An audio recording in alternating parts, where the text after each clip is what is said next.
biggest challenge in health as well is on COVID, because we are aware that we have the HMAS Adelaide. They will still go through the quarantine process of 14 days, but at the same time we have made some discussions with them on how we can utilize them while they are serving their quarantine period. So that's what we are working on. They will still be on quarantine to do their full 14 days, and after that full 14 days then they will be allowed to come mainland. But there has also been some activities organized for them in the islands, but of course with proper measures put in place.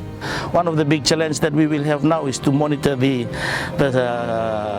maritime area between mainland Vanua Levu and of course the islands as well, because of the presence of HMAS Adelaide. And that is why you will see on the background we have additional small sea capabilities just to cater for the teams that will be going across, and there will also be dedicated vessels for those that are monitoring the COVID protocols.